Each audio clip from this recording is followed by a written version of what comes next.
तो हमने पिछली वीडियो में बूटस्ट्रैप का फॉर्म डिज़ाइन किया था। इस वीडियो में हम इस फॉर्म का जो भी डाटा है हम इसको PHP में सेव करेंगे। तो इसको हम सबसे पहले दे देते हैं एक्शन, जिसके अंदर हम अपनी PHP की फ़ाइल का नाम लिखते हैं और मेथड हम मतलब डाटा पोस्ट कर रहे हैं, मतलब सेंड कर रहे हैं इस फॉर्म के थ्रू। तो हम नाम रख देंगे उस फाइल का save.php और मेथड हमारे पास है पोस्ट। तो save.php के नाम से हम फाइल बना लेंगे। उसके बाद हम क्लिक करते हैं इस पे, तो ये देखें save.php पे रीडायरेक्ट हो रहा है यहाँ से। तो इसकी फ़ाइल हमें बनानी पड़ेगी सबसे पहले। तो हम जाते हैं सबसे पहले save.php की फ़ाइल बना लेते हैं। उसके बाद हम इसके अंदर थोड़ी सी PHP लिख लेते हैं ताकि हमें पता चले कि ये फ़ाइल चल रही है। इको कर देते हैं। सॉरी, इसके अंदर मैंने PHP स्टार्ट ही नहीं की, तो हम PHP को स्टार्ट कर लेते हैं। और इसके बाद हम नीचे यहाँ पे PHP को क्लोज़ कर देते हैं ताकि हमारा ये परफेक्टली काम करे। ये काम क्यों नहीं कर रहा, इसको चेक करते हैं, दोबारा से सबमिट करके देखते हैं, अभी भी काम नहीं कर रहा। तो problem contact the site owner HTTPS, इसको हम देखते हैं। हमने ये शायद ओपन किया हुआ है। इसको हमने ओपन किया हुआ था लाइव सर्वर में। हम इसको डिफ़ॉल्ट ब्राउज़र में ओपन करके देखते हैं। डिफ़ॉल्ट ब्राउज़र में डाटा डाला, सेव किया, ओके फ़ाइल चल रही है, लेकिन डिफ़ॉल्ट ब्राउज़र में भी ये सही से काम नहीं करेगी। क्यों?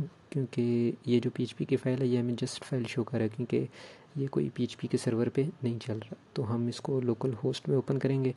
उसके बाद हम इसको चेक करेंगे कि ये काम कर रहा है कि नहीं कर रहा। अभी हम इसको लोकल होस्ट कर लेते हैं। सॉरी, रिएक्ट का लोकल होस्ट ओपन हो गया। तो उसके बाद हम इसको कर लेते हैं हमारे यानी कि HTDocs के अंदर जो हमने फ़ोल्डर का नाम रखा था वो नाम हम यहाँ लिखेंगे PHP CRUD। तो हमने ये नाम लिखा था, हम इसको ओपन कर लेते हैं। ओके हो गया। अभी ये लोकल होस्ट पे चलेगा। अब इसकी PHP भी चलेगी हमारे पास। तो हम इसका कर लेते हैं, सेव करते हैं। तो ये देखें हमारे पास save.php पे इजीली आ गया। अभी हमें PHP का जो रिटर्न कोड था वो नहीं शो हो रहा। अभी इसके अंदर हम लिख लेते हैं इको जो सब प्रोग्रामर लिखते हैं हम वही लिखते हैं, हेलो वर्ल्ड लिख देते हैं। तो हेलो वर्ल्ड लिखने के बाद हम चेक करते हैं कि ये यहाँ पे देखें हमारा ये इको हो गया हेलो वर्ल्ड। तो अभी हमने इस फॉर्म का डाटा वहाँ सेंड करना है। तो हम यहाँ से जितने भी मतलब इसका जो नाम होगा उसी के थ्रू हम डाटा वहाँ पे फेच करेंगे अपने वेरिएबल्स के अंदर जो हम वहाँ पे डिज़ाइन करेंगे। तो हम इसको नेम दे देते हैं, नेम इसका नेम है। और बाकी अगर किसी का नेम मिसिंग है, क्योंकि ये नेम ही होगा जिसको हम गेट करेंगे वहाँ पे, तो यहाँ पे नेम मिसिंग है, हम इसको नेम देते हैं। ये ईमेल है तो इसको ईमेल दे देते हैं, ईमेल। ओके हो गया। पासवर्ड है, इसका नाम नहीं है तो हम इसको भी नेम दे देते हैं, क्योंकि यही नाम है जो हम PHP में गेट करेंगे पोस्ट के थ्रू और इससे डाटा हम लेंगे, क्योंकि इस नेम से ही हमारी इनपुट का डाटा हमें PHP की फ़ाइल के अंदर मिलेगा। तो हम और नीचे आ जाते हैं, एड्रेस है, एड्रेस में हम देख लेते हैं, एड्रेस को भी हम नेम दे देते हैं। इसका नेम हो गया एड्रेस। उसके बाद हमारे पास सिटी है, सिटी को भी नेम दे देते हैं। इसको नेम देते हैं सिटी दे देते हैं, क्योंकि इजीली होगा वहाँ पे गेट करने के लिए। वैसे प्रोफेशनल प्रोग्रामिंग में नेम हर चीज़ का अलग से दिया जाता है, लेकिन अभी हम बेसिक चीज़ें सीख रहे हैं तो इसके लिए इतना ज़रूरी नहीं है। इसको हम सिलेक्शन को नेम दे देते हैं कि कौन सा स्टेट, तो हम इसको स्टेट नेम दे देते हैं। स्टेट हो गया क्योंकि नंबर ऑफ़ वैल्यूज़ में से कोई एक वैल्यू सेलेक्ट होगी और वही वैल्यू हमारे पास उस नेम के थ्रू हम उसको गेट कर लेंगे। इसमें इतना मसला नहीं है। और इसको मैं गलत जगह पे नेम तो नहीं दे रहा, गलत जगह ही दे रहा था। इनपुट नीचे है तो इनपुट पे हम इसको नाम दे देते हैं ज़िप, यानी कि जो हमारे पास ज़िप कोड होता है वही ज़िप कोड ही नाम दे देते हैं। तो ज़िप कोड नाम दे दिया और ये सबमिट बटन है, इसको किधर मैं नाम देने लगा था। ओके हो गया। तो अभी हम इसको चेक करते हैं। यहाँ पे जो भी डाटा हमारे पास होगा हम उसको गेट करेंगे। ये जो हमारा नेम है ये हमारा अपना वेरिएबल है, हमारा बनाया हुआ। हम इसको कोई भी नाम दे सकते हैं, यूज़र नेम, नेम, कुछ भी नेम। तो डॉलर पोस्ट से हम इसको गेट करेंगे। अभी यहाँ पे जो नाम हमने इधर मेंशन किया है यही नेम हम सेम एज इट इज़ यहाँ पे इस्तेमाल करेंगे ताकि हम डाटा गेट कर सकें। और हमें इसी तरह मतलब नीचे ईमेल लिखना पड़ेगा और ब्ला ब्ला ब्ला जो भी नाम हैं वो सब के सब लिखने पड़ेंगे। तो हमारा पहले नेम हो गया, हमने इसको रिमूव कर दिया। उसके बाद Ctrl+D से सिलेक्ट कर लिया, उसके बाद इसको भी रिमूव कर दिया। और यहाँ पे हम कर देते हैं ईमेल कर देते हैं। दूसरा हमारे पास मेरे ख्याल से जेंडर है या ईमेल है, तो हम इसको ईमेल कर देते हैं। ईमेल रिमूव करें हम, यहाँ पे दोनों तरफ मतलब कंट्रोल क्लिक करें ताकि हमें बार बार लिखना ना पड़े। तो हमने इसको कॉपी कर लिया और उसके बाद हमारा नेक्स्ट है रेडियो बटन। इसका नाम मतलब मेल है ये फीमेल, इसको हमने नाम दिया हुआ रेडियो बटन। तो हम कंट्रोल क्लिक से दोनों जगह पे अपना कर्सर ले जाते हैं और इसको पेस्ट कर देते हैं। और ऊपर वाली जो लाइन हमने कॉपी की थी हम इसको नीचे भी पेस्ट कर देते हैं। उसके बाद हमारे पास नेक्स्ट नाम है ईमेल। तो होपफुली इस बात को यकीनी बनाएं कि आपका ये जो नाम है वो सेम रहना चाहिए, क्योंकि अगर नाम सेम नहीं होगा तो वो गेट नहीं कर पाएगा। तो यहाँ पे हमने ईमेल किया था, ईमेल को हम नीचे ले आते हैं, यानी कि जेंडर हमारे पास दूसरे नंबर पर था ताकि एक सीक्वेंस के साथ चीज़ें चल सकें। उसके बाद पासवर्ड है, पासवर्ड को भी हमने कर दिया। उसके बाद हमारे पास इसका नेम एड्रेस है, तो एड्रेस को भी हम कॉपी कर लेते हैं। तो एड्रेस कंट्रोल क्लिक कर जगह पे हो गया, सही हो गया। ओके, एड्रेस हो गया। एड्रेस के बाद हमारे पास आ जाता है सिटी को भी हम यहाँ पे पेस्ट कर देते हैं कंट्रोल क्लिक की मदद से। दोनों जगह पे किए, बस विजुअल स्टूडियो कोड हमारे लिए आसानियाँ पैदा करता है। तो हम स्टेट को भी कॉपी कर लेते हैं और स्टेट को हम इनसाइड वहीं जैसे हमने बाकी सबको पेस्ट किया इस तरह स्टेट को भी कर लेते हैं। उसके बाद हमारे पास नेक्स्ट है ज़िप कोड, जो कि लास्ट है तकरीबन। इसको हम यहाँ पे पेस्ट कर देते हैं। ये हमारे पास हो गया पेस्ट। अभी उसके बाद हम चेक करते हैं कि हमारे पास मतलब डाटा गेट हो रहा है या नहीं हो रहा। हम वार डंप करवाते हैं, यानी कि जो हमारे पास सेम एज इको ही होता है। तो हम नेम को वार डंप करवा के देखते हैं कि ये हमारे पास गेट कर रहा है कि नहीं कर रहा। तो नेम हमने लिख दिया मोहसिन और हम और बाकी इसी तरह चीज़ें रहने देते हैं। ईमेल लिख लेते हैं। उसके बाद @gmail.com सेव क्योंकि हमने सारा डाटा फिल नहीं किया, इसकी वजह से ये कह रहा है कि ये चीज़ें अनडिफाइंड। लेकिन हमारे पास हमारा नेम जो हमने इंटर किया था वो हमें यहाँ पे शो हो रहा है, मतलब हमारे पास डाटा सही गेट हो रहा है।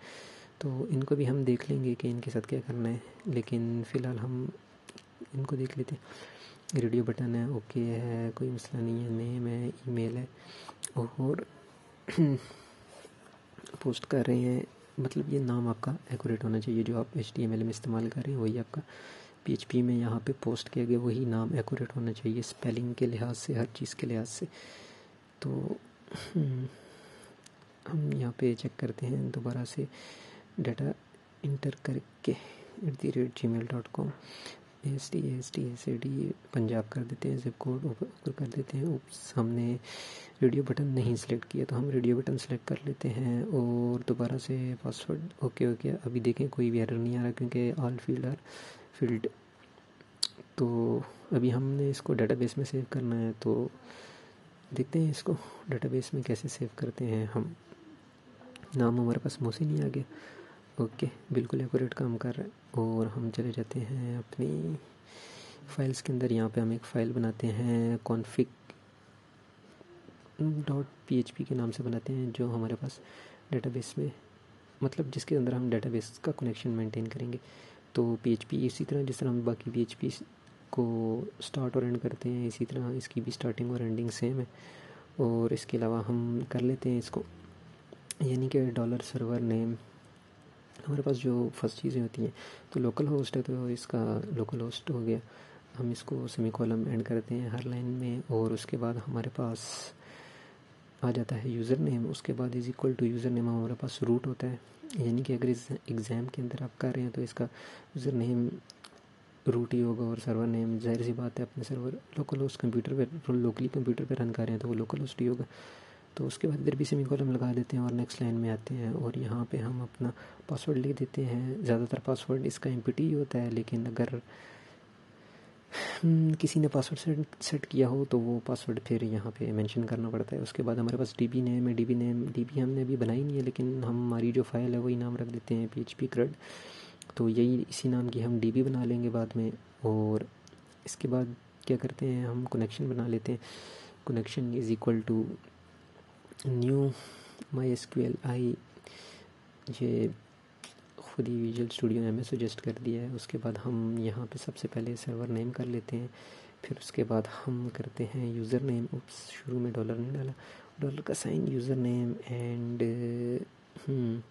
पासवर्ड हो गया फिर हमारे पास। फिर उसके बाद लास्ट पे हमारे पास डेटाबेस का नाम आ जाता है, जो डेटाबेस हमने बनानी है। अभी फ़िलहाल हमने बनाई नहीं है। उसके बाद हम इसके एंड पे सेमीकोलन लगा देते हैं और उसके बाद नेक्स्ट लाइन में आ जाते हैं। इधर हम चेक करेंगे कि हमारी मतलब डेटाबेस कनेक्ट हो गई है या नहीं हुई। तो अगर डेटाबेस के अंदर कनेक्ट नहीं हुई तो इसके अंदर एक एरर आएगा जिसका नाम है कनेक्ट और एरर। तो अगर ये एरर आ जाता है तो ये हमें डाई कर देगा, मतलब कि अभी कनेक्शन नहीं हो सकता। तो हम यहाँ पे कनेक्शन एरर में फेल कर देते हैं और कनेक्शन जो है कनेक्शन एरर कर देते हैं। उसके बाद हम इसको बंद कर देते हैं। तो ये ओके हो गया, इसको हमने सेव कर लिया। तो ये फ़ाइल होगी। उसके बाद हम चेक करते हैं, दोबारा एडमिन में जाते हैं, अपने एग्ज़ाम के एडमिन में जाते हैं और उसके बाद हम इस नाम की डेटाबेस बना लेते हैं अपने एग्ज़ाम के अंदर, ताकि ये डेटाबेस उसके साथ कनेक्ट हो। सिंपली आपको बस यहाँ पे नाम पेस्ट करना है और क्रिएट पे क्लिक करना है और ये आपकी डेटाबेस बन गई। तो इसके अंदर हम टेबल भी बनाएंगे, लेकिन फ़िलहाल हम इसको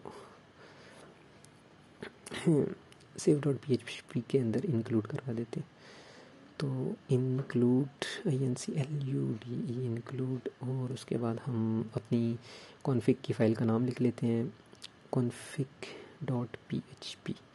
ओके हो गया, मतलब हमारा डेटाबेस जैसे ये फ़ाइल लोड होगी सबसे पहले वो फ़ाइल इंक्लूड हो जाएगी, उसके अंदर जो भी डेटाबेस का कनेक्शन है वो हो जाएगा। उसके बाद हम इंसर्ट इनटू डेटाबेस करेंगे, लेकिन हमारे पास तो अभी टेबल का नाम ही नहीं है। तो टेबल का नाम हमने यूज़र कर दिया। तो ये हमारे पास 8 फील्ड्स हैं, 1 2 3 4 5 6 7 एंड 8। तो हम इसको 9 फील्ड रखेंगे क्योंकि 1 आईडी होगी हमारे पास, आईडी होगी। ये प्राइमरी की कर देते हैं इसको, तो इनको प्राइमरी की and AI mean auto increment, मतलब आईडी ऑटो इंक्रीमेंट होगी। उसके बाद हमारे पास नेक्स्ट है नेम, इसको हम वार्चर कर देते हैं क्योंकि नाम इंटीजर में तो नहीं होता, इसको भी वार्चर में कर देते हैं। और उसके बाद नेक्स्ट हमारे पास है ईमेल और पासवर्ड। ईमेल को हम ईमेल ही रहने देते हैं वार्चर, और पासवर्ड को हम पासवर्ड और इसको भी वार्चर कर देते हैं। उसके बाद एड्रेस, इसको भी वार्चर, और इसके बाद हम कर देते हैं सिटी और इसको भी वार्चर कर देते हैं। स्टेट है, इसको भी वार्चर कर देते हैं। और लास्ट में हमारे पास जिप कोड है। ये कह रहे हैं इनवैलिड लेंथ, तो लेंथ इनको देनी है, हम कुछ भी लेंथ दे देते हैं। ये बाज़-औक़ात ये प्रोफेशनली करना हो तो हर चीज़ की अपनी लेंथ होती है, उसके मुताबिक होती है। लेकिन अभी फ़िलहाल हम कॉपी पेस्ट कर रहे हैं एज ए बेसिक कनेक्शन चलाने के लिए, ताकि ये इजीली रन कर सके और आपको समझ आ सके। आईडी ऑटो इंक्रीमेंट होगी, बाकी चीज़ें उसी तरह चल रही हैं जिस तरह चलनी चाहिए थी। तो अभी हमने इसको डेटाबेस बना लिया, सब कुछ कर लिया। तो अभी हम इसको इंसर्ट करेंगे। हमने टेबल का नाम क्या रखा था, यूज़र का। अभी यहाँ पे हम फील्ड्स के नाम लिखेंगे जो हमने डेटाबेस में बनाई हैं। बिल्कुल एक्यूरेट नाम होना चाहिए, स्पेलिंग मिस्टेक नहीं होनी चाहिए, नहीं तो एरर देगा किसी न किसी चीज़ का। तो उसके बाद हमने ईमेल भी कर दी, उसके बाद हमने एड्रेस भी कर दिया, उसके बाद हमने क्रोम नहीं ओपन हुआ, और पासवर्ड ईमेल से पहले आता है तो हम इसको पासवर्ड यहाँ पे लिख देते हैं। उसके बाद हम करते हैं अगला, हमारे पास कौन सा है, सिटी, तो हम सिटी कर देते हैं। फिर हम स्टेट करेंगे और फिर उसके बाद लास्ट में हमारे पास जिप है। उसके अंदर हमारे पास वैल्यूज़ क्या हैं जो हमने ऊपर अभी गेट की थी अपनी PHP फाइल के अंदर। जो वैल्यूज़ हमने गेट की थी वो वैल्यू हम यहाँ पे पास करवा देंगे डॉलर, यानी कि नेम के अंदर हमारे पास नेम आना चाहिए। मतलब ये है कि आप फर्स्ट वैल्यू को जो वैल्यू देंगे वही वैल्यू जाके डेटाबेस में स्टोर होगी। तो इसलिए इस चीज़ का ध्यान रखना चाहिए कि जो फील्ड हमने डेटाबेस के टेबल में पहले लिखी है वो पहले आनी चाहिए। तो ईमेल लिख दी, उसके बाद हमारे पास ईमेल के बाद हम पासवर्ड लिखते हैं, पासवर्ड के बाद हमारे पास एड्रेस आ जाता है तो हम यहाँ पे डॉलर एड्रेस कर देते हैं। फिर उसके बाद हमारे पास स्टेट आ जाता है, मतलब जो भी हमने सिटी एंड स्टेट, उसके बाद स्टेट कर दिया। और उसके बाद हम अपना जिप कोड लिख देते हैं, डॉलर जिप कोड। इसमें स्पेलिंग मिस्टेक हो गई है, इसको यहाँ पे सेमीकोलन नहीं लगाना, यहाँ पे नहीं लगाना है, इसको नीचे जहाँ पे ये एंड हो रहा है यहाँ पे सेमीकोलन लगेगा। तो यहाँ तक हमारा काम सही है। अभी चेक करते हैं कि आगे क्या होता है। ये तो हमारी SQL बन की है। SQL के बाद हम इसमें बनाएंगे रिज़ल्ट बनेंगे, मतलब जो हमारे पास इस कनेक्शन के अंदर हमारे एसक्यूएल को इंसर्ट करेगा। कौन है इसका नाम? तो हम कनेक्शन इनटू क्यूरी के अंदर हम अपनी जो हमने क्यूरी बनाई है $SQL इसको पास करा देते हैं। और अगर ये रिज़ल्ट ट्रू हो गया, मतलब ये क्यूरी लग गई, तो हमारा रिकॉर्ड इंसर्ट हो जाएगा। तो हमें बस एक मैसेज दे दो कि इको हम करवा देंगे कि new record inserted successfully, new record in edit successfully. और इसी में हम एल्स लिख देते हैं कि अगर हमारा रिकॉर्ड किसी न किसी वजह से फ़ेल हो जाता है तो हमें इको करवा दो वो एरर, मतलब एरर आया कोई ना कोई। और उसके बाद हम एसक्यूएल यानी कि जो हमारी एसक्यूएल है वो पूरी की पूरी इको करवा दो। उसके बाद BR यानी कि नेक्स्ट लाइन में हमारे पास कौन यानी कनेक्शन, जो हमारे डाटाबेस का कनेक्शन है उसके अंदर जो एरर आया है वो हमें डिस्प्ले करवा दो। उप्स, यहाँ पे कंकैटिनेट नहीं किया तो ये हो गया, बिल्कुल ओके हो गया। और PHP को हमने कनेक्शन भी क्लोज कर दिया और लास्ट में हमारे पास PHP एंड नहीं हो रही तो इसको भी हमने एंड कर दिया। ओके हो गया। Let's check if it work. हम जाते हैं save.php की फ़ाइल में और हम रिकॉर्ड एंटर करते हैं। एडमिन नहीं, बस यहाँ पे पासवर्ड कर देते हैं। उसके बाद एड्रेस है, सिटी है, एड्रेस को हम कर देते हैं डेमो, सिटी डेमो। और ये हमारे पास सेव करते हैं इसको। तो ये एरर कैसा आ रहा है कि you have an error in SQL syntax, checks the manual corresponding DB server version of the right syntax to use near name। Okay, ये एट लाइन मतलब उसी लाइन पे तीसरे नंबर पे एरर आ रहा है। तो एरर इंसर्ट इनटू, मतलब ये हमारी क्वेरी आ गई। उसके बाद डाटाबेस का जो भी एरर है वो हमारे पास आ जाएगा। तो इसमें होता है हमारे पास मेरे ख्याल से ये जो मैंने यूज़र के आगे जो टेबल्स के नाम है ना, इनके ऊपर जो सिंगल कोट लगाई है इसमें मसला आ रहा है। तो मैं कंट्रोल क्लिक करता हूँ और जितने भी मैंने ये लगाए हैं इन सबको मैं रिमूव कर देता हूँ। और control click back space on remove.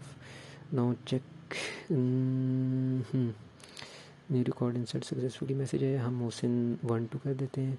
और email.com है और mosin12 new record insert successfully. तो उसके बाद हम अपनी PHP में देखते हैं कि हमारे पास न्यू रिकॉर्ड यहाँ पे शो होता है। ओके, mosin12 ओके हो गया। हमारे पास डेमो 1 2 3 हमारे पास रिकॉर्ड सक्सेसफुली हो गया।